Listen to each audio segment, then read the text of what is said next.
Welcome everybody to Eorzea Minute. And today we're going to talk about Eureka. And how has it been so far? I mean, everybody had their worries about it. A lot of people thought it was going to be like Diadem and just another endless grindy mess. I'm just fighting the same old enemies over and over again, even though Diadem was fixed and had some quests and some fates to do. It still wasn't all that good, and a lot of people thought Eureka was going to be just like that. So, was it?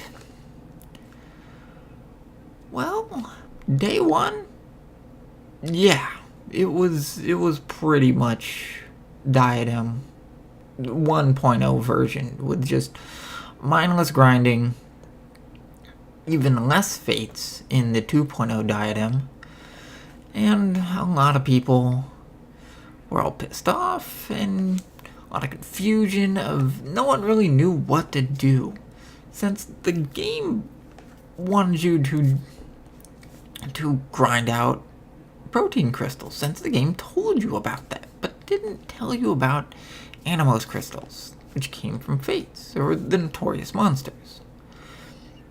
Problem here, especially day one, no one knew to spawn them. No one knew that they gave Animos crystals, that you could trade them in for far more protein crystals you could get from farming level 1 monsters.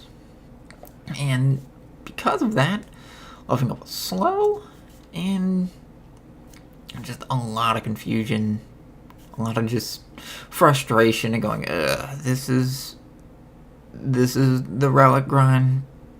Yeah, okay. Since everybody, since it's the relic, we know we're gonna have to do some grinding. We just all thought that that's what our fate was going to be.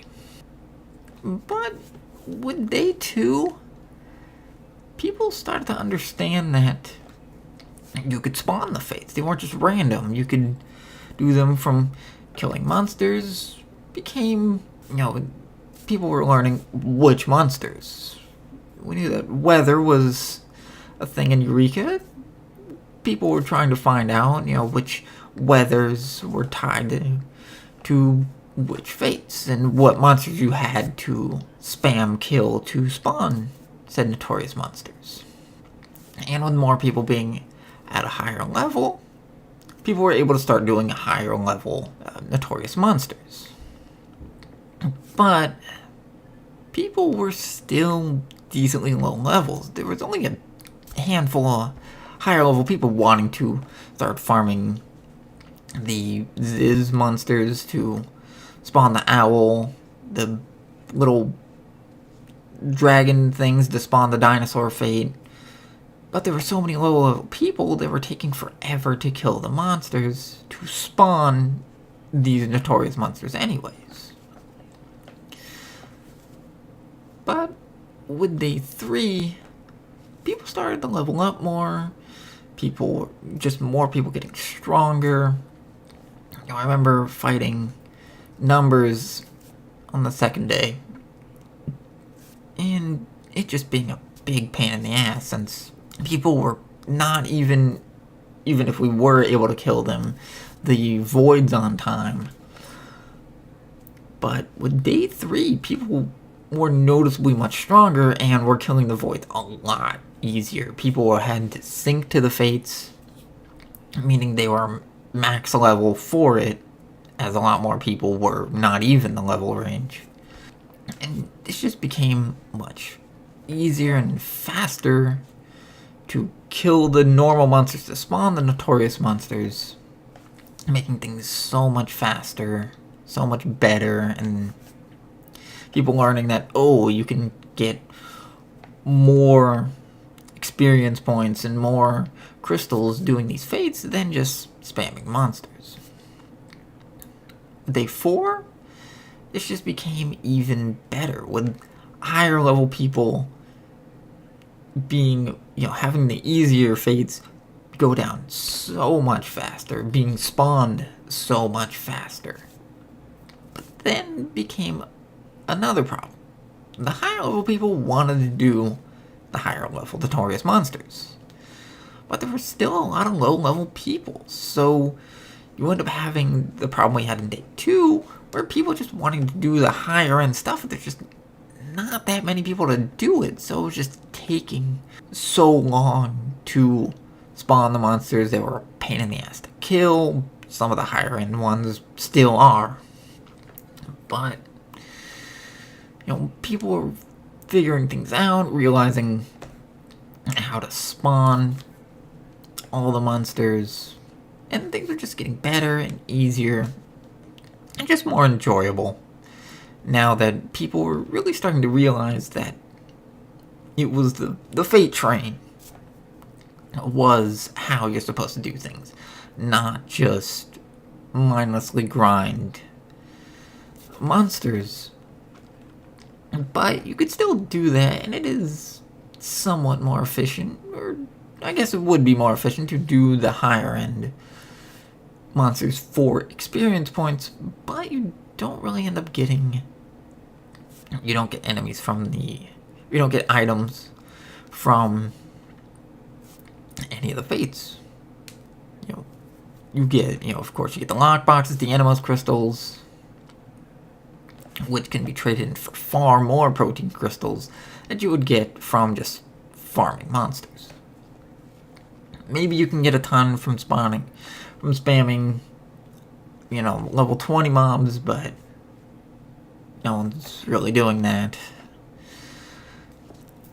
And with day 5 and on, people were finishing it up. People were starting to spawn Pazuzu. I'm gonna go with that pronunciation. People spawning Pazuzu, finally finishing up the relic, and once people are getting maxed out,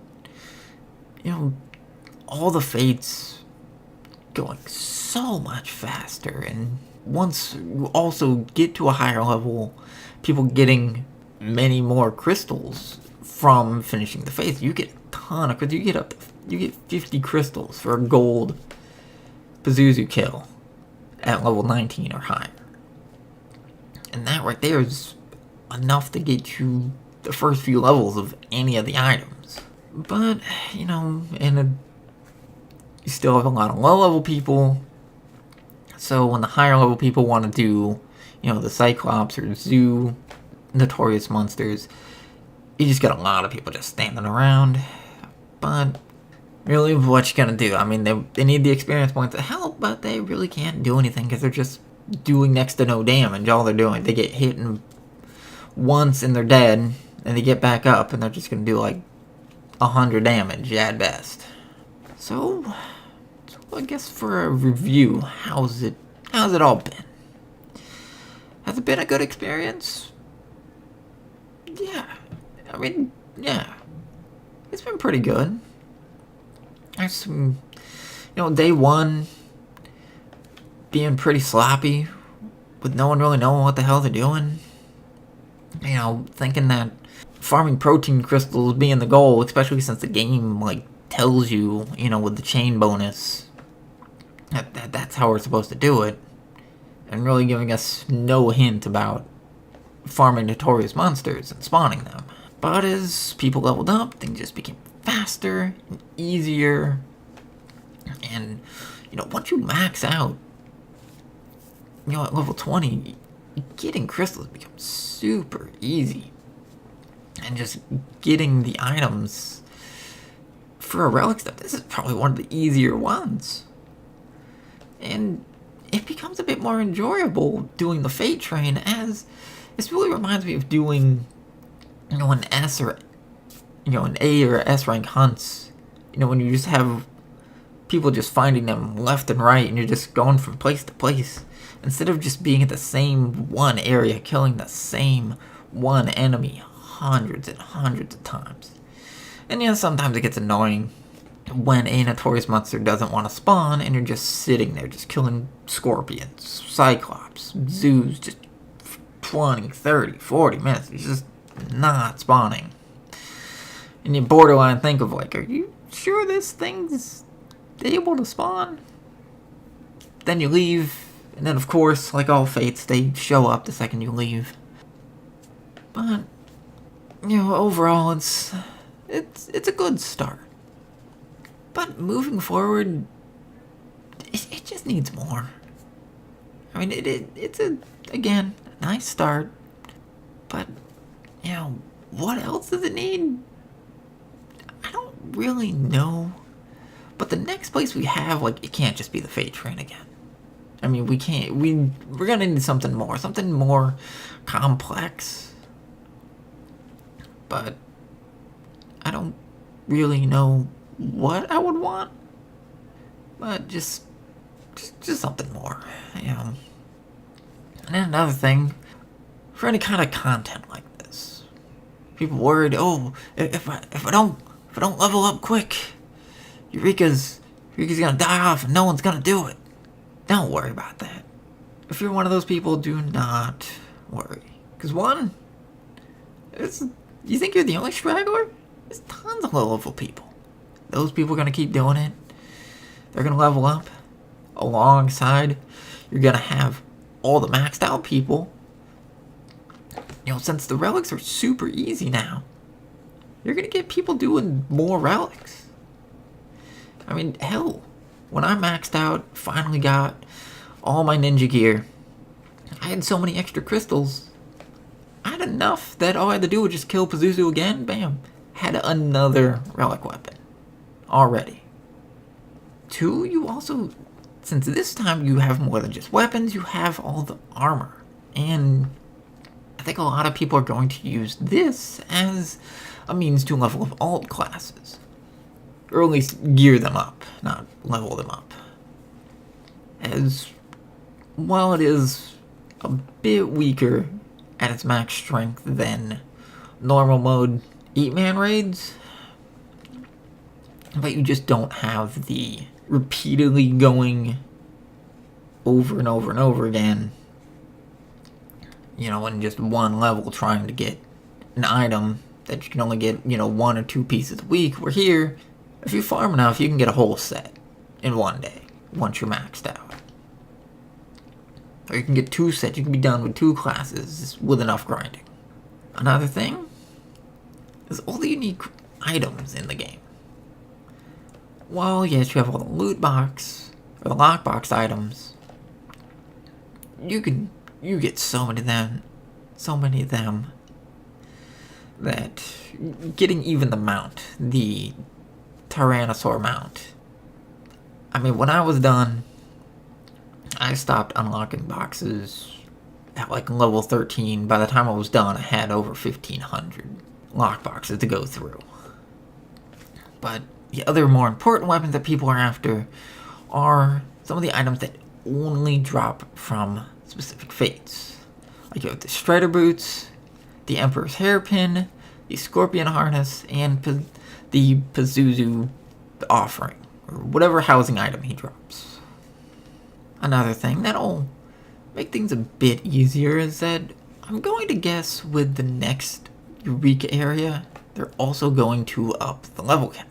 And with, I would guess, probably level 40, that I'm gonna guess that your level will stay in Animos. So if you max out the 40, you go back to this area and you'll still be level 40, having all the mobs be super easy to kill and everything just be super easy to farm in case you needed older stuff. And for any stragglers who would still need it, or new players getting into it, being very easy to get their stuff. Of course, the fates themselves being synced, but spawning them and killing all the mobs needed will be super easy. That being said, if they don't level cap the whole area, or level sync the area. And of course, needing less of a grind altogether, with the inevitable nerfing of the relic steps when later steps, of course, down the road come, which I would guess would be for just crystal cost. You know, just needing far less of the protein crystals and the Animos crystals for the last stage of the armor. How much of that gets hit, I don't know, but they're pretty generous with their nerfs when it comes down to, like, relic stuff. Like, there was one for the Heavensward relic, like, oh, they're gonna nerf the cost of something. I thought it would be like half, and they knocked it down to like 75% of the cost of, like, an annoying item. I think it was the Umbre. But they hit that with a nerf pretty hard compared to its original cost. So, is everything good with Eureka? Or at least with this step, for what's there? Right now, I think it's a few things just for a quality of life needs to be changed. As they already stated that in about a week, they're going to be nerfing the fireworks from the lockboxes. You're not going to get as many. So, yeah, you're going to get more useless, non-desinkable gear that also sells for next to nothing. That's what you're going to get more of. But really, another more important thing, hopefully they add alongside with the nerf, is, oh my god, you get so many lockboxes and so many Animos crystals, and turning them in one at a time for an item or exchanging for protein crystals gets so incredibly annoying, since you need so many protein crystals and get so many lockboxes. I want to either have a way to speed this up or be able to hit like 10 at a time. Since this is keeping the system that we had with Palace of the Dead, getting the whatever little, trinket bags you could find randomly in there, it wasn't that big of an issue because at best you're only walking out with like 10 or so items. So going through each of those lockboxes weren't too bad, but now when you're dealing with the hundreds, thousands, this is just too long of a process. I mean, I had 1,500 lockboxes, spent half an hour going through a bunch of lockboxes. I only got like 500 done.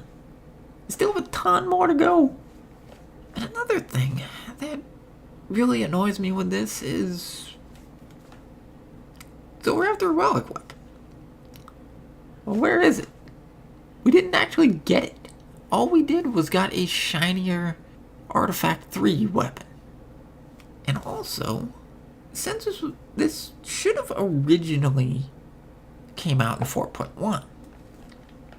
Understandably, yes, they had to rework it a lot to deal with the armor, but where's the gear? Like, I'll give them a pass on the armor this round because, let's face it, we would have gotten a dyeable artifact set eventually. If it wasn't Eureka, it would be somewhere else. But they decided to tie it with this. So, really, two of the steps were just upgrades to the gear, and then finally a dyeable version. So no new gear. But with the first stage of the Heavensward relic was essentially the same thing as here. You got, the first step was like a crappy version of the artifact weapon, and a slightly better one. Then the next step was a shiny version of the artifact gear, or the artifact weapon. Then the final step for the first wave of the relic stuff was a whole new form of the weapon. It didn't have a shiny version. That would come in the next step, where you would get a shiny version of that relic, then a whole new form again, though a non-shiny version for that, which we didn't get this time. We just got a shiny version of the old weapon. And really, it's a bit more annoying, seeing as this technically should be stage 2, but it's only stage 1, so we're the weapon we should have gotten. Well, that being said, are we going to get 5 stages? You know, they talked about getting a possible 4.6 this time around. Are we going to eventually get that? Though, there's some other things that make me want to think that, but I think that's a conversation for another video, which I will eventually make, on why I think we'll possibly get a 4.6, or at least more evidence that we should, or at least could anyways. But for Eureka, I think things are been pretty good. Not great. I mean, it's okay, but it's easy. It's not super grindy, though it can be at times, and fates don't want to spawn, but it's alright. So how did you feel like, how did you like Eureka? Think it was good? Think it was bad? You still think you'd still be in one of the Reddit posters thinking that, oh, it's Diadem all over again? Thinking that all the people standing around pissing you off? So, leave a comment. Tell me how you're feeling. Tell me what you think they should do. What do you think we should have for the next stage? And if you like this video, please leave a like. But if you like this video, subscribe as well if you'd like to see more Eorzea Minute and any other gaming content I have. So, y'all have a good day.